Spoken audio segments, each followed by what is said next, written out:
अगर आप एक दिव्यांग हैं यानी आपको किसी भी तरीके की कोई डिसेबिलिटी है, तो ऐसे में गवर्नमेंट आपको ये सुविधा देती है कि आप अपना एक यूडीआईडी कार्ड जनरेट करें।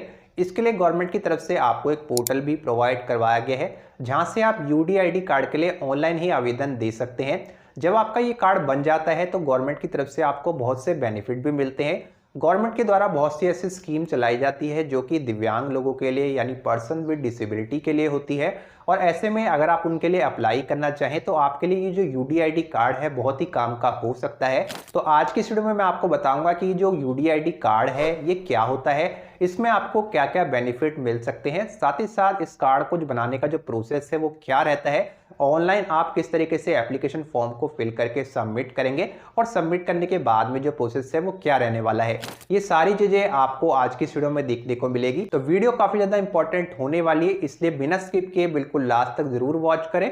और अगर आप चैनल पे नए हैं, अभी तक आपने सब्सक्राइब नहीं किया है, तो चैनल को सब्सक्राइब भी जरूर कर लें। तो चलिए शुरू करते हैं। तो अगर आप एक दिव्यांग हैं, आपको किसी भी तरीके की डिसेबिलिटी है, तो गवर्नमेंट आपको यूडीआईडी कार्ड की जो फैसिलिटी है वो प्रोवाइड करवाती है।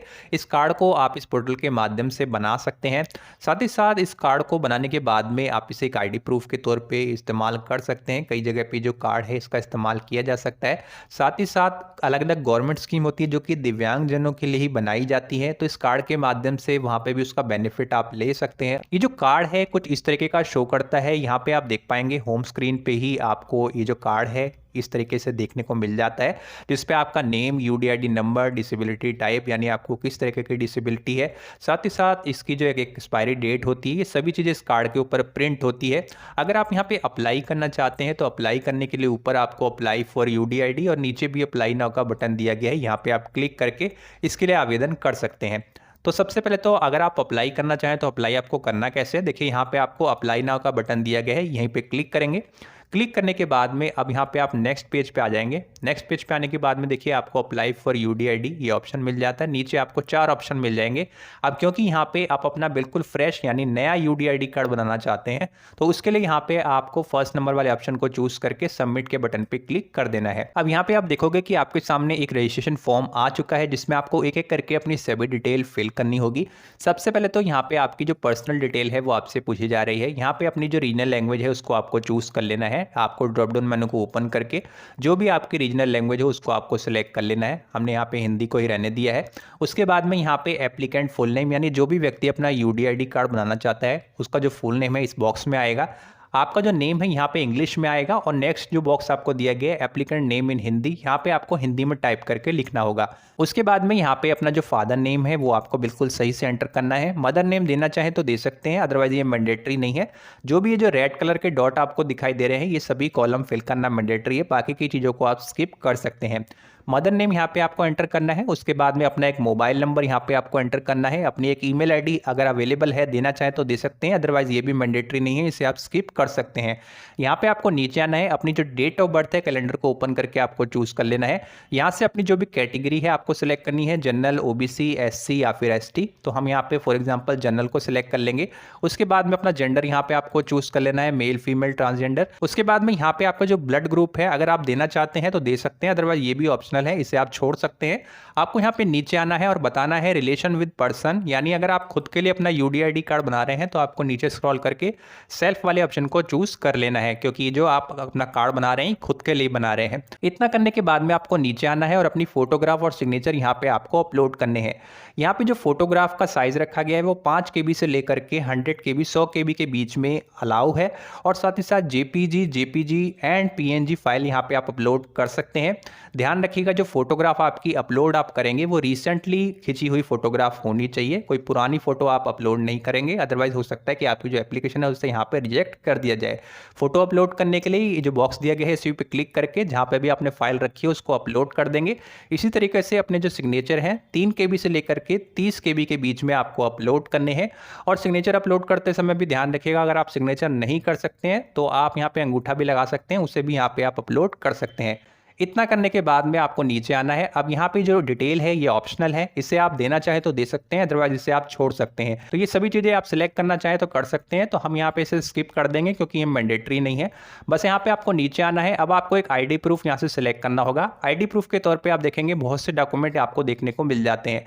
तो आप चाहें तो अपना ration card, voter ID card, income tax PAN card, driving licence, passport, Aadhaar card, आम licence, CGHS card, ECHS card, इनमें से कोई भी डॉक्यूमेंट दे सकते हैं। और भी बहुत से दस्तावेज आपको देखने को मिल जाएंगे।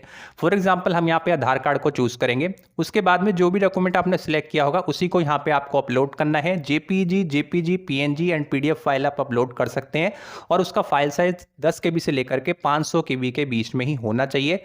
और ध्यान रखिएगा, अगर यहाँ पे आप अपना ई आधार कार्ड अपलोड कर रहे हैं, आपने यहाँ पे आधार कार्ड सिलेक्ट किया और अपना ई आधार कार्ड यहाँ पे आप डाउनलोड करके अपलोड कर रहे हैं, तो वो जो फाइल है पासवर्ड प्रोटेक्टेड नहीं होनी चाहिए, अदरवाइज आपकी जो एप्लीकेशन है रिजेक्ट कर दी जाएगी। इतना करने के बाद में आपको यहाँ पे नीचे आना है। अपना आधार नंबर आपको बिल्कुल सही से फिल करना है। जो बॉक्स दिया गया है इस पर आपको टिक लगाना है।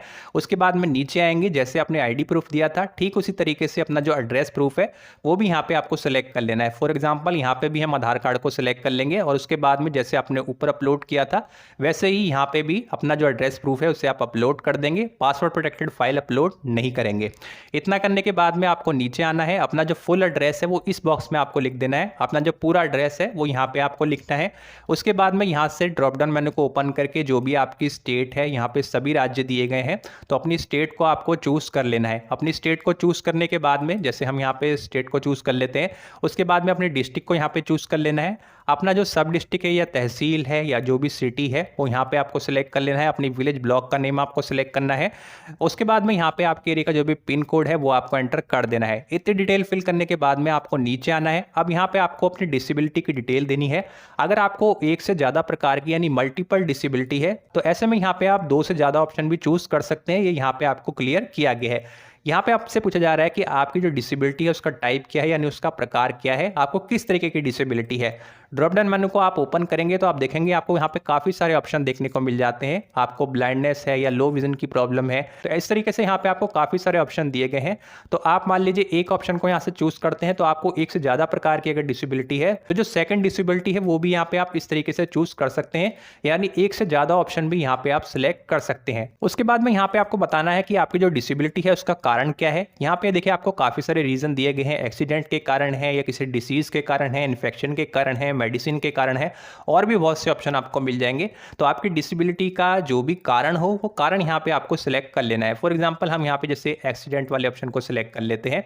उसके बाद में यहाँ पे आपको नीचे आना है कि आपकी जो डिसेबिलिटी है वो जन्म से ही है या फिर नहीं। अगर जन्म से ही है तो यहाँ पे आपको येस करना है। अगर जन्म से नहीं है, बाद में कभी हुई है, तो यहाँ पे आपको नो के ऑप्शन को चूज करना है। अगर यहाँ पे आप नो के ऑप्शन को सिलेक्ट करते हैं यानी जन्म से अगर आपकी डिसेबिलिटी नहीं है, तो आपको बताना है कि आपकी जो डिसेबिलिटी है वो कब से है।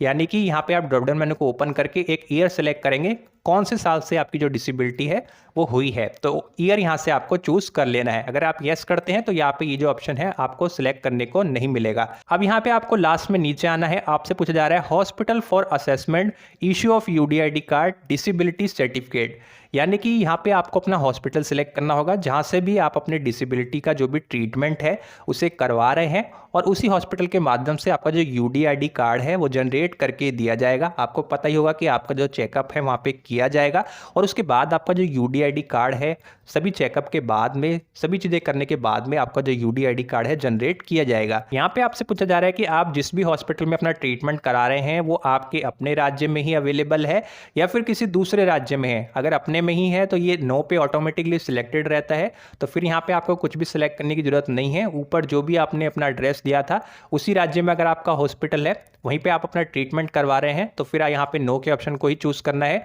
अगर किसी अन्य राज्य में है यानी जिस राज्य में आप रहते हैं उसके अलावा किसी अन्य राज्य में आप ट्रीटमेंट करवा रहे हैं तो यहाँ पे आपको येस वाले ऑप्शन को चूज करना है। जैसे यहाँ पे आप येस वाले ऑप्शन को सिलेक्ट करेंगे उसके बाद में आपको अपनी हॉस्पिटल की जो डिटेल है यानी जहाँ पे आप ट्रीटमेंट करवा रहे हैं वो आपको सिलेक्ट करना होगा। सबसे पहले तो हॉस्पिटल जहाँ पे आप अपना ट्रीटमेंट करा रहे हैं किस स्टेट में करवा रहे हैं अपनी स्टेट को यहाँ पे आपको चूज कर लेना है। स्टेट को चूज़ करने के बाद में यहाँ पे डिस्ट्रिक्ट को भी आपको चूज़ करना होगा। जैसे फॉर एग्जांपल हम यहाँ पे साउथ इस तरीके से सिलेक्ट कर लेते हैं। उसके बाद में यहाँ पे देखिए आपको काफ़ी सारे हॉस्पिटल के नेम देखने को मिल जाएंगे। तो जिस भी हॉस्पिटल में अपना ट्रीटमेंट आप करवा रहे हैं, किसी दूसरे राज्य में अगर करवा रहे हैं, तो उस हॉस्पिटल का नेम यहाँ पे आपको चूज़ कर लेना है।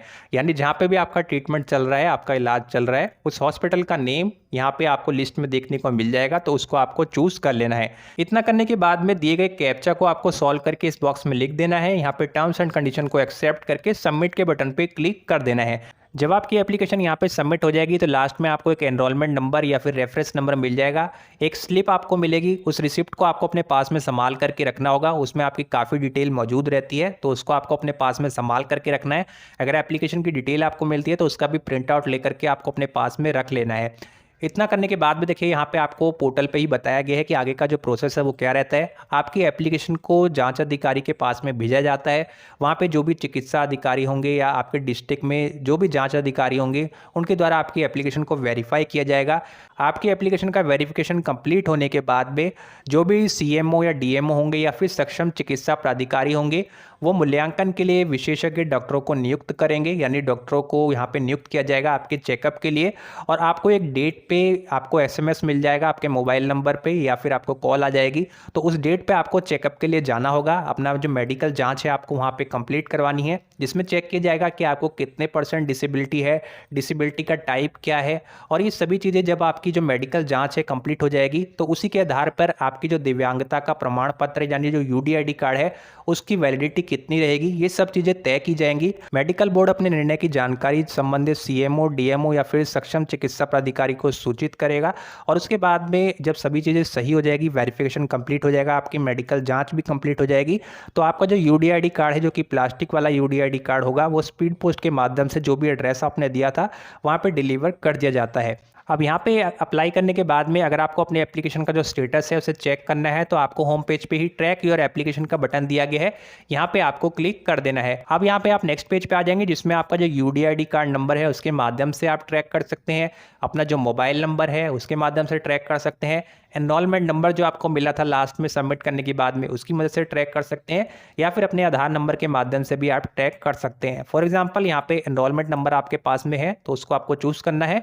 यहाँ पे अपना एनरोलमेंट नंबर आपको एंटर करके सबमिट कर देना है, और उसके बाद में आपकी एप्लीकेशन का जो भी स्टेटस होगा यहाँ पे आपको देखने को मिल जाता है। तो इस वीडियो में मैंने आपको सारा प्रोसेस बता दिया है कि किस तरीके से आप यूडीआईडी कार्ड के लिए अप्लाई कर सकते हैं। अगर आप एक दिव्यांग हैं, आपको किसी तरीके की डिसेबिलिटी है, ये कार्ड आप बनाना चाहें तो यहाँ से आप अप्लाई कर सकते हैं। अगर आपका कोई भी डाउट रहता है, कोई क्वेश्चन रहता है, तो यहाँ पे आपको कॉन्टैक्ट अस का बटन दिया गया है, इस पर क्लिक करके आपको फ़ोन नंबर मिल जाएगा और वहाँ पर आप बात भी कर सकते हैं। ईमेल ID मिल जाएगी, आप मेल भी कर सकते हैं, और आपकी जो भी क्वारीज है वहाँ पर आप सॉल्व कर सकते हैं। वीडियो अगर आपको थोड़ी सी भी इन्फॉर्मेटिव लगी हो तो वीडियो को लाइक जरूर कीजिएगा और चैनल को सब्सक्राइब करना ना भूलें।